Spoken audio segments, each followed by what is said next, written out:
this part. All right, so large group experience. Can I please ask you to fold that bad boy in half? You can go hamburger style or hot dog style, however you want. We're gonna make a timeline from the top to the bottom. So you've gotten steeped today in methodology blended with experience. I'm going to swing the pendulum and I'm going to bring you a large group experience. Here's my ask. At the top of the timeline, can you please put minute 0 up on top for the minute 0 there in the middle. At the bottom, you can put minute 35. And what I'm going to ask you is about 5-minute increments. So we'll go from 0 to 5, 5 to 10, 10 to 15. And here's my invitation. Player coach. As I am sharing my large group experience, if it strikes you and you look down at your watch and you go, wow, it's been 4 minutes. This is what I've seen. Then you can write that down. It's been 12 minutes. This is what I've seen. It's been 14 minutes. This is what I've seen. If you get lost in the large group experience, then you know what it's like to be a student watching. So the player coach today is, what is this large group experience thing? How is it any different than a lecture that I'm used to? And can I track just a little bit along with what he's doing? That makes sense? All right.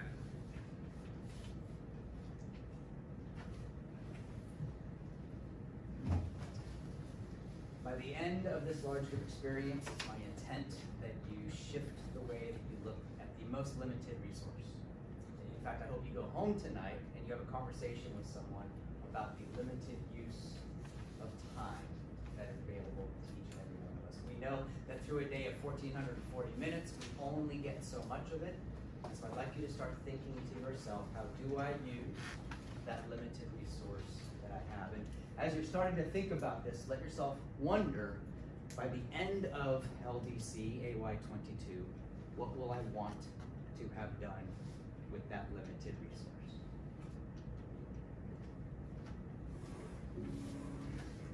These are roughly 28,835 jelly beans. I counted out 500 of them and used those to weigh the rest. In this pile, there's 1 jelly bean for each day that the average American will live. You might have more beans in your life, or maybe less, but on average, this is the time we have. Here's a single bean. It's your very first day. A special day, but kind of a rough day on everyone involved. Add 364 more and you have the first year of your life. Now, for a sense of scale, here are your first 15 years, 5,475 days, which brings us to the threshold of adulthood. And at that moment, this is the time that we have left. And this is, on average, what we will do with all that time. We will be asleep for a total of 8,477 days. If we're lucky, some of that time we'll be sleeping next to someone we love. We will be in the process of eating, drinking, or preparing food for 1,635 days. We'll be at work, hopefully doing something satisfying, for the equivalent of 3,202 of those days. 1,099 days will be spent commuting or traveling from one place to another, maybe a little bit more if you live in LA. On average, we will watch television in one form or another for a total of 2,676 days.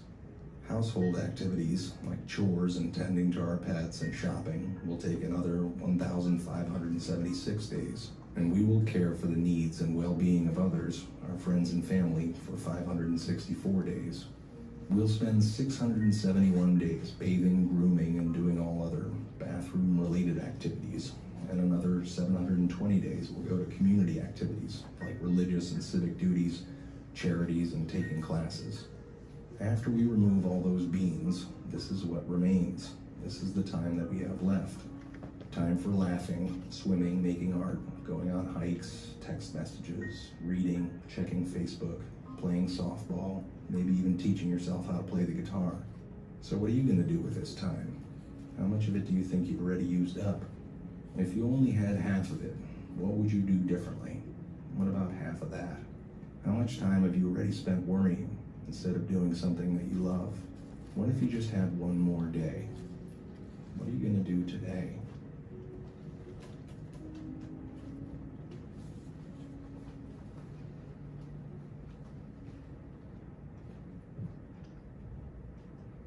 Jason Womack. They call me JW. I'm an instructor of leadership studies here at the Leader Development course. I first got interested in time in October of 1997.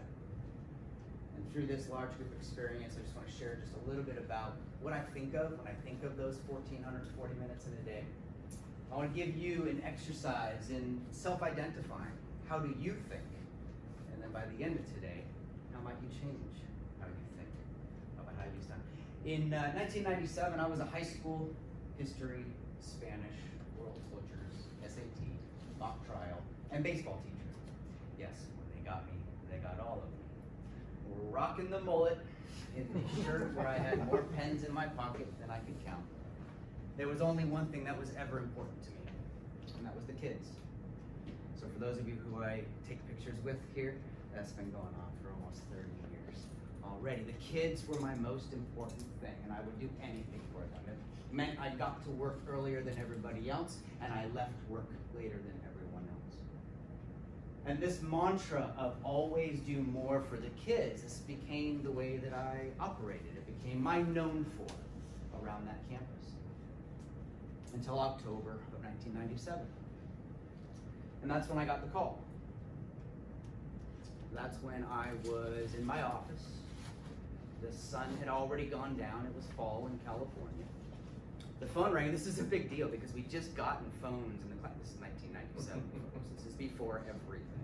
We just gotten phones in the classroom. The phone rang. I jumped. I answered the phone, and it was my girlfriend at the time who eventually became my wife. She's been my best friend for much longer than that. And Jody said, "Hey, are you coming home for dinner?" Just quick show of hands, who's ever gotten the call from somebody asking if you were going to come home from dinner? Can I get a couple of you? So you might know that feeling. I looked at my watch, I looked at the paperwork that was stacked on my desk, and I said, "I'll be home soon. Eat without me. I'll catch up with you when I arrive." Can I get a show of hands? Who's ever said something like that to someone? Jody, the last thing she said, "I love you. I can't wait to see you. By the way, it's Saturday." I had just gone into a battle rhythm where I was never done. Those 1,440 minutes, they just came at me without me being able to control or organize for them.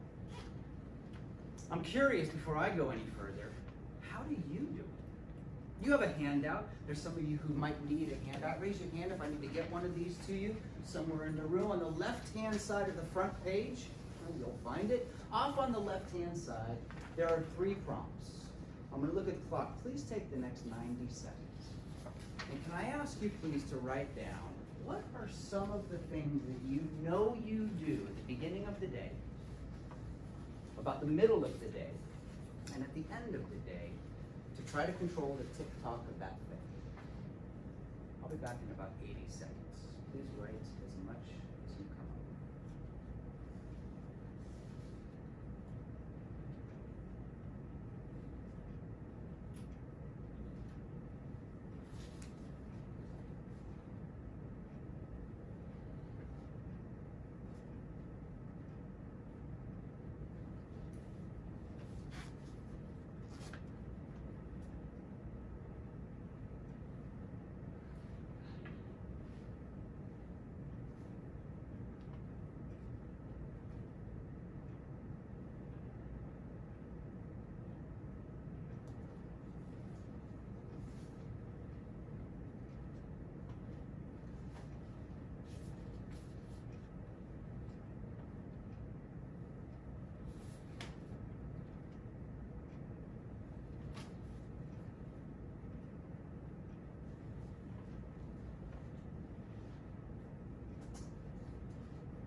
Seconds goes quick when you're focused.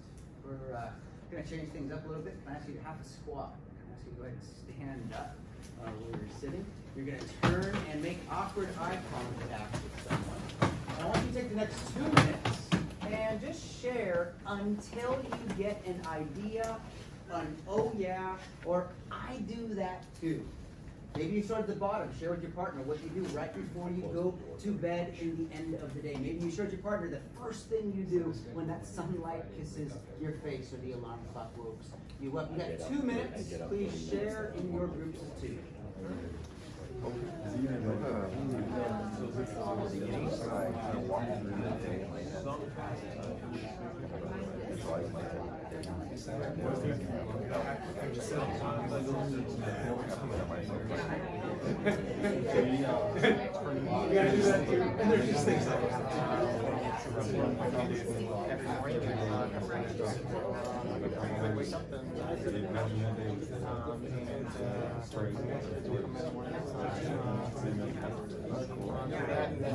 You say stop. Yeah, I got yeah, I need my 2 more.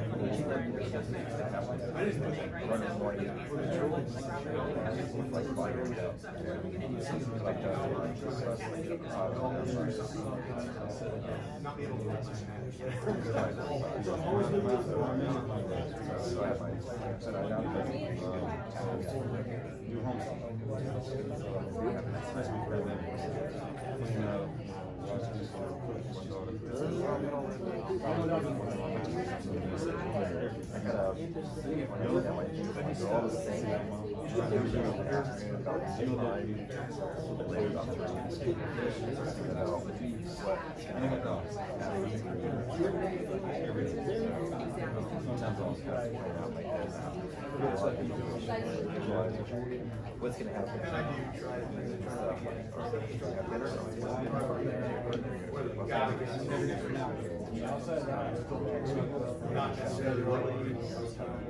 Mommy has one, so I can get one.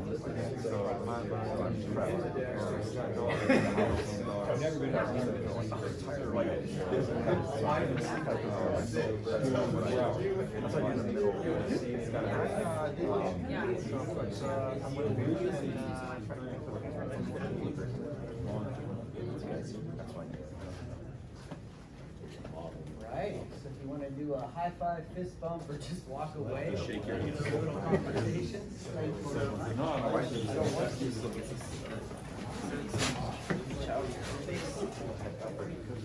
So back to that front sheet where you just took some notes. We could do a couple of questions for the large audience. I love polling by raising hands. So did anybody in the room start to have a conversation? Your partner's face lit up and it was a Me Too movement. It was oh, we're twins who had some great. And then how many of you had some opposites? Did anybody have, oh, I do that at the opposite end of the day? By the way, this conversation that you've just had might be worth it to have with someone at home, specifically for people who are redoing new routines. For anyone who's moved to a new location with new routines, with new aspects, that left-hand side is a pretty cool conversation starter. Let's talk about what we do during those 96 blocks of 15 minutes in a day. 96 blocks of 15 minutes in a day. And if we start to think about a staff meeting that we go to that takes 2 15-minute blocks, I can call those 2% of my day. It's 296, but just go with me on the math here. What do I do with those 96 blocks of 15 minutes? 3 things. There's 3 kinds of work. You go check your email, you listen to your voicemail, you scan through your text messages, you're looking for one of 3 things. What do I need to catch up on? What's waiting for me that I put off? Who's ever gotten an email and the response in your mind was, I'll read it, close it, and mark it unread? Who's got one of those, right? I'll catch up to that when I have time. The second kind of work that will keep us busy is keeping up. Keeping up. Leaders, this is where someone comes into your office and they say, do you have a minute, sir? And you say, walk with me. And they keep you up with what they're working on so that you are in real step. And then there's this magic kind of work. This magic kind of work that we long for. This magic kind of work that in order to get to, many of us, we try to buffer it at one part of the day or the other. Who's ever come in before anybody else to try to get ahead on some work? Who's ever stayed late in the day? Now that everyone's gone, I can finally get ahead. So my question to each of you is, where do you keep track of my catch-up work, my keep-up work, and my get-ahead work? If you were to let yourself think that through in the next 24 hours of your day, where will I catch up? Where will I keep up? And where will I get ahead? Let's talk about that third kind of work. And down here on the bottom, if you could just please circle, underline, star, highlight, somehow call attention to what we have termed the 30-30 rule. The 30-30 rule sounds something like this. I pause. I spend 30 minutes looking at my calendar, looking at my to-do list, looking at that quad slide, wondering, how do I organize things so that when I step into that next opportunity, when 21 November hits us and it's Tuesday morning and we've got folks at the doors and the seminar has coffee wafting and music playing. Because some days it just feels like this. And those ideas we had about being able to park things so that I could get to them when I had time, it suddenly becomes, I have no time, and yet it all needs to get done. So the 30-30 rule, what we do is we pause. And we set a timer for 30 minutes. That's it. 2% of my day. 30 of the 1,440 minutes that we have. And we think about, we talk about, we go to a whiteboard and write about, we close our eyes and visualize. We do anything we can to get out 30 days or more from today. Look at my watch, July 19. I ask myself, August 20th, 30 days or more from today, what will I wish I had started working on a little bit sooner? What do I not want to be behind on when I arrive? My wife Jody will say, things on my calendar that have been there for a while shouldn't surprise me. Am I the only one? I don't think so, but let's give it a shot. This is me on thin ice. Who's ever remembered it was a family member's birthday the morning of their birthday? A twin.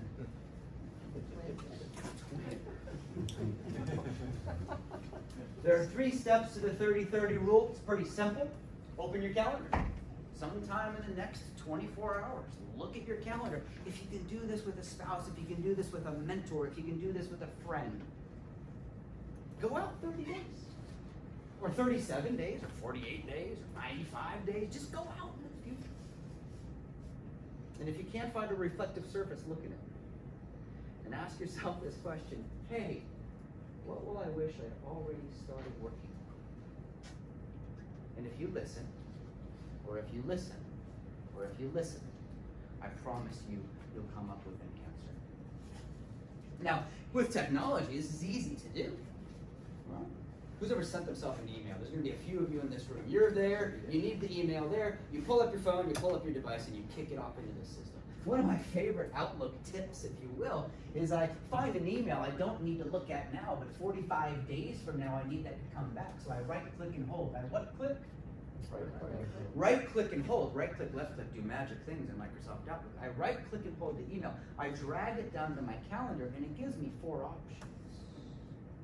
Now I like the 4th option, but when you test this, you might want to start with the first one. It's a little bit safer. I love the 4th option. I'll read this for the back of the room. Move here as an appointment with attachment.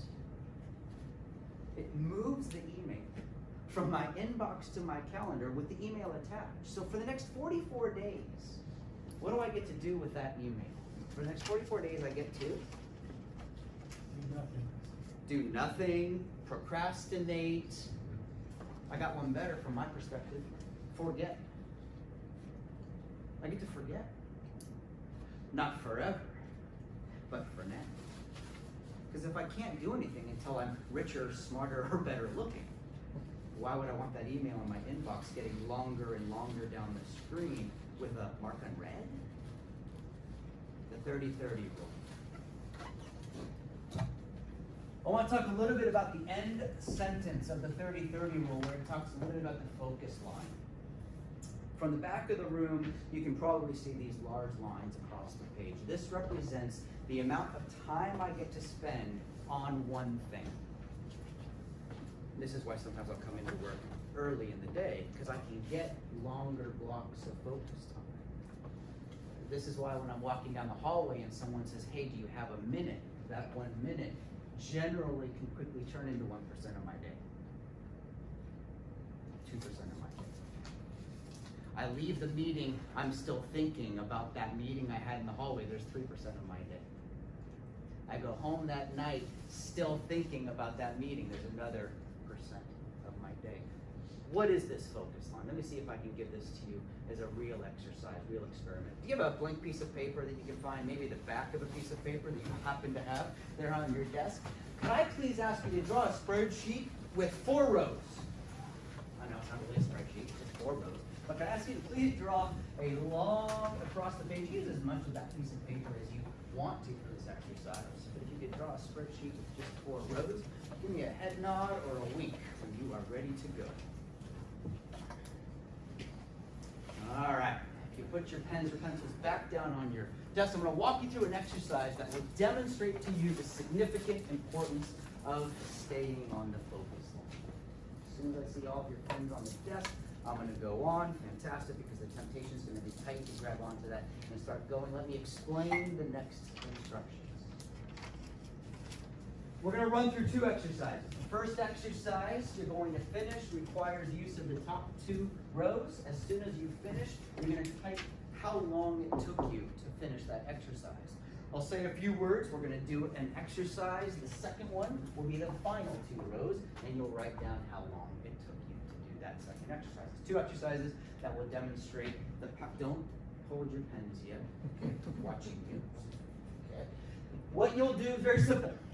When I say the magic word, it's got 2 letters, starts with a G. When I say the magic word, you're going to grab your pen and you're going to simply write, I am able to multitask well, period. That's it. Very simple. Not yet. Not yet. Good. That's it. As soon as you hit the period, then you're going to write the numbers 1 through 22. There's 22 letters in the sentence, I am able to multitask well. So I tried to match them up for you right there. As soon as you finish with 22, you'll look down here and there will be a number of how many seconds it took you to write those 2 rows. Does that make sense to everybody in the audience? Right. I'll say the magic word, you're going to write I'm able to period. Then you're going to write 1 through 22. You're going to look up, there's going to be a timer. You're going to write down how long that took. Are you ready, LDC? 3, 2, 1, go!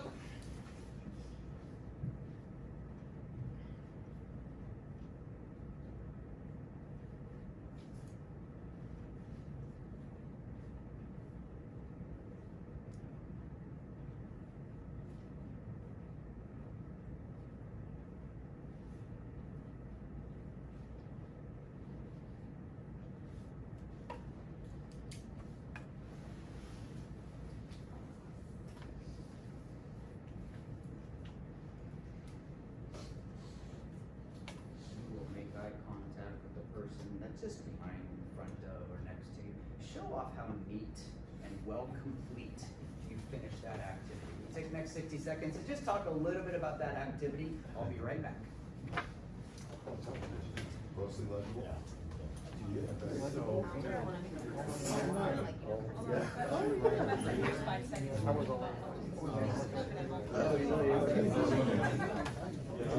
Like what's the, like I've done this before, what's the trick? We have like a second You did not.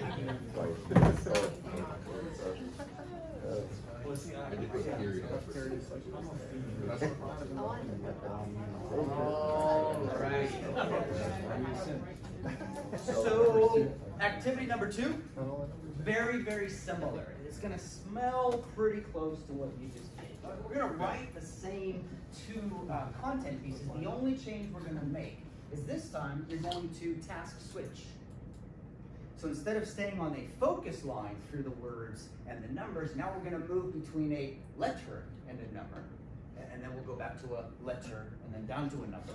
And then you go up to a letter and down to a number and up to a letter and down to a number until you get all the way to period 22. Does that make sense? Ready, set, go.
with something, an aha, an epiphany, some new understanding of the difference between the focus line and jumping between content pieces. So if I could ask for 3 people just to raise your hand, who would like to comment on that last exercise?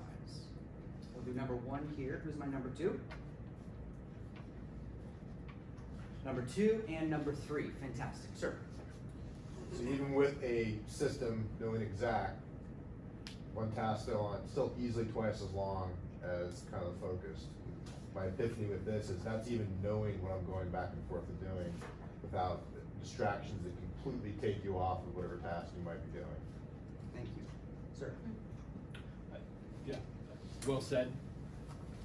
Not much to add. My epiphany was I cannot multitask very well. Copy. Ma'am. Yeah, I was just picturing how many windows I typically have open at the bottom of my computer screen. You know, when I'm trying to go, it's never just 2, right? It's usually like 7, 8, 12, 15 windows of all the things that I'm trying to do. And we love this activity because it shows office workers, it shows leaders, it shows parents, it shows teenagers. Yes, you can do your homework and play that video game at the same time. Look at quality, please. How is the quality between the 2 exercises, between the second exercise and the first exercise? Did anybody line up the letters and the numbers exact? So there's not really words, there's just letters that are kind of underneath the numbers. Did anyone misspell one of the letters in the second? With enough, in the audience, I'll usually get someone to raise their hand. Time. How do you use it? Do you find ways in the day to ask the people around you for help in staying on the focus line? We used to think that time management was about making lists and prioritizing them, getting them onto a calendar, and making sure that my space was set up. But what we know now is that time management is actually a team sport. When do people get to come in and say, ma'am, do you have a minute? Because that minute may not just be 60 seconds. On the back side of your handout, on the left-hand side, you have a philosophy that we believe in, which is called the 1% of a day. I've alluded to this already. There's 96 blocks of 15 minutes in a day. I did not make this up. Got this from my mentor, Bruce Lee. By the way, if you find mentors who are dead, they have nothing else to argue with, so you can always quote them, and you are right. Bruce Lee was famous for saying, I have 96 15-minute blocks of time in a day. What will I do with them? Now, I love this concept of thinking about my day in a 15-minute block. Note, I do not plan my day in 15-minute blocks. I review things in 15-minute blocks. I have 75 minutes in a seminar to create culture in that environment. That was 5% of our day.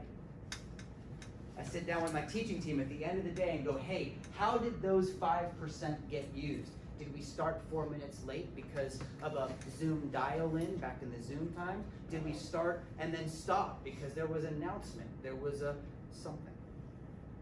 There's 3 reasons why I love this concept of a 15-minute, bless you. Number 1 is, this is me being transparent, it's about my attention span. You give me a book and a couch, you say go read, I'll make it about 900 seconds before I self-distract. The second reason I love 15 minutes is it's a long time. It is a long time. When all I'm doing is one thing, 15 minutes can feel like a while. Average reading speed of a high school educated graduate is about 250 words per minute. Average numbers of words on a book are about 250. So if I give you a book in 15 minutes, you should make it through about 15 pages. Answer me this: who's ever been reading a book, get to the bottom of the page and have no idea what you just read? Does this focus line make a little bit more sense?